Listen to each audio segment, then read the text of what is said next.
మాజీ చైర్మన్ భూమన కరుణాకర్ రెడ్డి మాట్లాడుతున్నారు. లైవ్ లో చూద్దాం. 975 కేజీలు రోజుకు నెయ్యితో ఫ్లేవర్ అద్దటానికి, అంటే మేము తయారు చేసినటువంటి లడ్డూలు ఎంత నాణ్యమైనవో అని చూపించటానికి వీళ్ళు చేసినటువంటి దుర్మార్గం, తెలుగుదేశం అధికారంలో ఉన్నప్పుడు చేసినటువంటి దుర్మార్గం ఇది టీటీడీ రెజల్యూషన్. ఇది ఎవరు కూడా dated resolution number 374 dated 28th of August 2018 స్పష్టంగా ఉన్నది. ఇందులో మేము అడుగుతున్నాం అదే 2013 లేదా 14 నుంచే ఇదే సిబిఐ ఎంక్వైరీని వేయించేటువంటి దమ్ము మీకు ఉన్నదా? స్వామి మీద అపారమైన భక్తి విశ్వాసాలు కలిగినటువంటి చంద్రబాబు గారికి విన్నవించుకుంటున్నా నేను. నిజంగా మీలో భక్తి ఉంటే మీరు టీటీడీని రాజకీయ పావుగా వాడుకొని వాళ్లే అయితే మీ హయాంలో సరఫరా అయినటువంటి వాళ్ల మీద, సరఫరా చేసినటువంటి వాళ్ల మీద, కొనుగోళ్లు చేసినటువంటి వాళ్ల మీద విచారణ చేయించండి. ఇప్పుడేదో అనిల్ కుమార్ సింఘాల్ ఇంకొక అధికారి దోషులు కాబట్టి అనేటువంటి మాటలు మాట్లాడినారు. మరి అనిల్ కుమార్ సింఘాల్ అనేటువంటి వ్యక్తి మీరు సిట్టును ఏర్పాటు చేసిన తర్వాత మీరు ఏదైతే మాటలు మాట్లాడారో ఆ నెయ్యికి బదులు యానిమల్ ఫ్యాట్ వాడినారు వాళ్ళు అని మీరే చెప్పి ప్రకటించినారే, మరి మీరెందుకు రెండవసారి అనిల్ కుమార్ సింఘాల్ గారిని 2 సార్లు ఈవోగా వేసినారు? ఏంటి ఆ మతలబు? దానికి కారణమేంది? ఈరోజు అనిల్ కుమార్ సింఘాల్ని తీసియటానికి దీన్ని బూచిగా చూపించి ఆ తుపాకీతో అనిల్ కుమార్ని సింఘాల్ని కాల్చటం కాదా అన్నటువంటి అనుమానం అందరికీ రావటం లేదా? మా హయాంలో అట్లాగే సత్యకుమార్ అనేటువంటి మంత్రి, అంటే వీళ్ళంతా కలిసి ముఖ్యమంత్రి మాట్లాడమన్నటువంటి మాటలు, కల్తీ నెయ్యి జరిగిందా లేదా అన్నటువంటి విషయం చెప్పండి అని చెప్తున్నారు. కల్తీ నెయ్యి కాదు మీరు చెప్పింది, పంది కొవ్వు, ఆవు కొవ్వు, చేప నూనెతో తయారు చేసినటువంటి లడ్డూలు అని మీరు, చంద్రబాబు గారు, పవన్ కళ్యాణ్ గారు చెప్పినారు. దానిని మేము అది తప్పు అని ఆ రోజు నుంచి ఈ రోజు వరకు ఖండిస్తున్నాం. ఈ రోజున తప్పు జరిగిందని, నెయ్యిలో కల్తీ వెజిటబుల్ ఫ్యాట్స్ ఉన్నాయి అన్నటువంటి విషయాన్ని మేము ఖండించటంలే. కానీ మీ హయాంలో నుంచి కూడా దర్యాప్తు చేయవలసేటువంటి ధైర్యం మీకు రావాలని కోరుకుంటున్నా. ఈ రోజు మీరు దోషులుగా చూపించినటువంటి వ్యక్తులే మీ హయాంలో కూడా అధికారులు, సరఫరాదారులు అన్నటువంటి విషయాన్ని మర్చిపోయి మీ ఇష్టం వచ్చినట్టుగా ఈ తప్పిదమంతా మా మీద వేసేటువంటి మాటలు, నిందలు తప్పు అన్నటువంటి విషయాన్ని చెప్తున్నాం.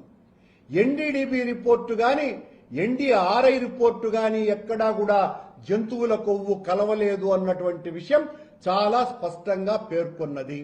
అలాగే మీరు చెప్పినటువంటి విలేకరుల సమావేశంలో మేము నిబంధనల్ని సడలించినందువలన ఈ రకమైనటువంటిదంతా జరిగింది అనేటువంటి మాటలు చెబుతున్నారు.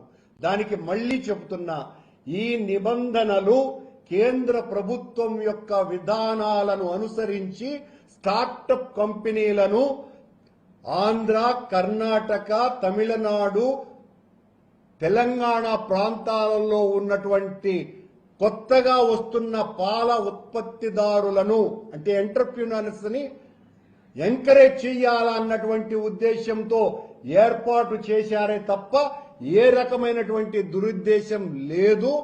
లేకపోగా సడలించిన తరువాత మీరన్నట్టుగా మీరేదో కఠినమైనటువంటి నిబంధనల్ని వేసిన తరువాత, సడలించిన తరువాత వచ్చినటువంటి కంపెనీ ఒక్కటి కూడా లేదు.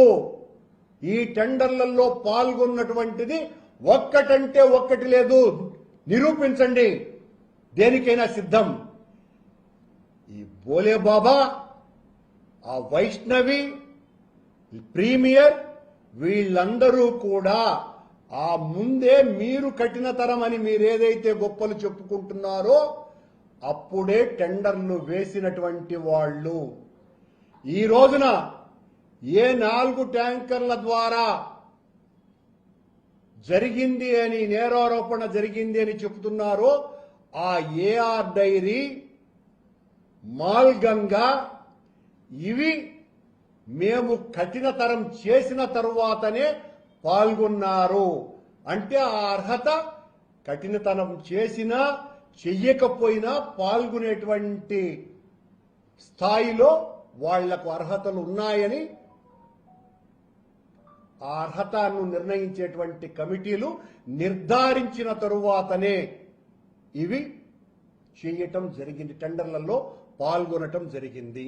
మీరు చంద్రబాబు నాయుడు గారు ఏదైతే చెప్పారో జంతువుల కొవ్వు కలిపినారు అని ఆ 4 ట్యాంకర్లను ఉద్దేశించి చెప్పారో ఆ 4 ట్యాంకర్లని తిరిగి శ్యామలరావు గారు ఈవోగా ఉన్నప్పుడే, మీరు ముఖ్యమంత్రిగా ఉన్నప్పుడే ఆ 4 ట్యాంకర్ల మీరు చెప్పిన ఆవు కొవ్వు కలిపినటువంటి నెయ్యిని ఆవు కొవ్వుతోనే తయారు చేసినటువంటి లడ్డూలను తయారు చేసినారు అని సిబిఐ తన నివేదికలో స్పష్టంగా కోర్టుకు పేర్కొన్నది.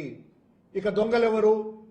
అలాగే ఈ పత్రికా సమావేశంలో మేము చాలా ట్యాంకర్లను వెనక్కి పంపించేసినామని అన్నారు. మా హయాములో 18 ట్యాంకర్లను పట్టుకొని ఆనాడున్నటువంటి ప్రామాణికతలకి సరిపోనటువంటి ట్యాంకర్లను మేము అంతకు పూర్వం తెలుగుదేశం ప్రభుత్వంలో చంద్రబాబు నాయుడు గారి ప్రభుత్వం కూడా 14 సార్లు రిజెక్ట్ కాబడ్డాయి అన్నటువంటి విషయాన్ని మరిచిపోతే ఎలా? నెక్స్ట్ సిఎస్ఆర్టిఐ సంబంధించినటువంటి రిపోర్ట్లు వచ్చిన తరువాత చైర్మన్ కు అందిస్తే ఆయన కళ్ళు మూసుకున్నాడు అని అంటున్నారు. టీటీడీ నిబంధనలను ఒకసారి చదవండి. టీటీడీ పాలక మండలి తనకున్నటువంటి అధికారాలను ఎగ్జిక్యూటివ్ ఆఫీసర్కు బదలాయించి అడ్మినిస్ట్రేషన్ అంతా కూడా అధికారులు చూస్తారు. అధికారులు మరి ఎగ్జిక్యూటివ్ ఆఫీసర్ని కలవకుండా చైర్మన్ నెలలు ఎందుకు కలిసినారు? మీరు ఎలా అంటారు ఆ మాట? చైర్మన్కి ఏ రకమైనటువంటి సంబంధం ఉంది? ఎగ్జిక్యూటివ్ అథారిటీ అంతా కూడా అధికారులదైనప్పుడు అక్కడ మా ప్రభుత్వంలో ఉన్నటువంటి సుబ్బారెడ్డి గారి మీద నింద వేయాలని చూశారు. ఇప్పుడు ప్రత్యేకంగా విచారణ చేయిస్తాము, మా దృష్టిలో వీళ్ళు నేరస్తులే, అయినా మేము చాలా జాగ్రత్తగా వెంకటేశ్వర స్వామి మీద ఉన్నటువంటి భక్తితో ఏ రకమైనటువంటి ఇబ్బందులు లేకుండా విచారిస్తాము. ఏంది ఏ రకమైనటువంటి ఇబ్బందులు లేకుండా విచారించేది ఏంది? నేరస్తులైతే ఎవరినైనా కూడా తీవ్రంగా శిక్షించమనే కదా మేము మొదటి నుంచి అడుగుతున్నాం. సిబిఐ లాంటి ఉన్నతోన్నతమైనటువంటి సంస్థే మేము నిర్దోషులము, మాకు సంబంధం లేదు అన్నటువంటి విషయాన్ని నిర్ధారించిన తరువాత అధికారులు, కొద్దిమంది అధికారులు, సరఫరాదారులు ఈ టెక్నికల్ కమిటీ కుమ్మక్కై ఈ ద్రోహానికి పాల్పడ్డారు అని తమ నివేదికలో పేర్కొన్న తర్వాత మా వాళ్లను దోషులుగా చేయడానికే మీ ప్రయత్నం ఏంటి? నిన్న పవన్ కళ్యాణ్ గారు ఏం మాట్లాడతారు? ఆయన గారి శాసనసభ ముఖ్య నాయకుల సమావేశంలో ఆవు కొవ్వు పంది కొవ్వు కలిసింది, మనం దీన్ని సమర్థవంతంగా తిప్పికొట్టలేకపోతున్నాము, ఏం నిద్రపోతున్నారా అని ఒక ఎంపీని, కాకినాడ ఎంపీని సాక్షాత్తు వాళ్ళ తమ్ముడు నాగబాబు గారిని ఉద్దేశించినారు అని చెప్పే పత్రికల్లో వస్తూ సిబిఐ తన నివేదికలో భక్తుల మనోభావాలు ఎక్కడ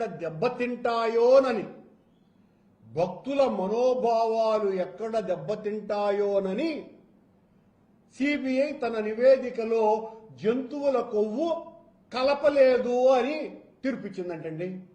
నివేదిక ఇచ్చిందట. మరి ఊరికే మాట వరుసకు మాట్లాడతాం. సిబిఐయే విచారణ సంస్థే భక్తుల మనోభావాలు దెబ్బతింటాయని నివేదిక ఇవ్వకపోతే సనాతని నేను వెంకటేశ్వర స్వామే కాదు మొత్తం హైందవ జాతినంతా ఉద్ధరించటానికి కంకణం కట్టుకున్న అపర పీఠాధిపతిని నేను, హైందవ ధర్మ పరిరక్షణ కోసమని ఆనాడు ఉద్ధరించిన మరో శంకరాచార్యునిలాగా నిరంతరం ఏ రాష్ట్రానికి పోతే ఆ రాష్ట్రంలో ఇలాంటి మాటలన్నీ మాట్లాడుతున్నారే పవన్ కళ్యాణ్ గారు. మీరెందుకు పంది కొవ్వు, ఆవు కొవ్వు, చేప నూనె కలిపింది అని చెబుతున్నారు స్వామి? ఓ పీఠాధిపతి వర్యా, ఒక అధికారే చెప్పలేదంటున్నారే. పీఠాధిపతులుగా ఉండి మీరు, సనాతన ధర్మ పరిరక్షకులుగా ఉండి మీరు భక్తుల మనోభావాలు మీరు మాట్లాడితే దెబ్బతినవా స్వామి? దీనికి సమాధానం చెప్పాలి మీరు. మేం తప్పు చేయలేదు కాబట్టే ఇప్పటికీ ఛాలెంజ్గా విసిరి మాట్లాడుతున్నాం. తప్పంతా మీది. మీరు అనవసరంగా ఆనాడు జంతువుల కొవ్వు, పంది కొవ్వు కలిసిందని మాట్లాడి దాన్ని వెనక్కి తిరుగు తీసుకోవడానికి ఇష్టం లేకపోవటంతో మిమ్మల్ని సమర్థించటానికి తెలుగుదేశం పార్టీలో ఉన్నటువంటి నాయకులంతా ముప్పు తిప్పలు పడుతూ వాళ్ళకెవ్వరికీ కూడా విషయాల పట్ల అవగాహన లేకుండా, అవగాహన రాహిత్యంతో, కాకపోతే మిమ్మల్ని మోసేటువంటి వాళ్ళు పత్రికలు, ప్రసార మాధ్యమాలు పెద్ద ఎత్తున ఉన్నాయి కాబట్టి విచారణ సంస్థ విచారించేంత వరకు మమ్మల్ని పిలిస్తే కరుణాకర్ రెడ్డి పోతున్నాడు, జ్వరం కాసింది, చెమటలు గక్కినాడు. ధర్మారెడ్డి పోయినాడు, అప్రూవర్ అయిపోయినాడు. సుబ్బారెడ్డి పోయినాడు, ఆ చెమట బయటికి వచ్చింది, కారుతున్నటువంటి చెమట బయటికి భయంతో. ఇన్ని రకాలుగా ఆనాడు ఆ సంస్థ యొక్క గొప్పతనాన్ని గురించి, సిబిఐ యొక్క గొప్పతనాన్ని గురించి పెద్ద చిలవలు పలవలుగా రాసినటువంటి మీరు వాళ్ళ నివేదిక సమర్పించిన తరువాత ఏమిటి సిబిఐ, ఏమిటి సిట్టు, వీళ్లను కూడా మేనేజ్ చేసేసింది వైసీపీ. మేనేజ్ చేయటంలో సిద్ధహస్తుడు ఎవరు అన్నది ప్రపంచవ్యాప్తంగా అందరికీ తెలుసునే. చంద్రబాబు గారిని మించినటువంటి వాళ్ళు లేరు అన్నటువంటి విషయం జగద్విదితమే. వారం రోజులుగా ఇదే కథ. సిట్టు ఆ విషయం ఎందుకు విచారించలా, ఈ విషయం ఎందుకు విచారించలా, ఆ విషయాలన్నీ విచారించండి. ఇప్పుడు కూడా ఛాలెంజ్ చేస్తున్నది వైఎస్ఆర్ కాంగ్రెస్ పార్టీ. ఏ విషయాన్ని విచారించినా జగన్మోహన్ రెడ్డి గారు అపర వెంకటేశ్వర స్వామి భక్తుడిగా ఆయన చేసినటువంటి శ్రీవారి సేవలో 5% కూడా శ్రీవారి భక్తుడిని అని చెప్పుకునేటువంటి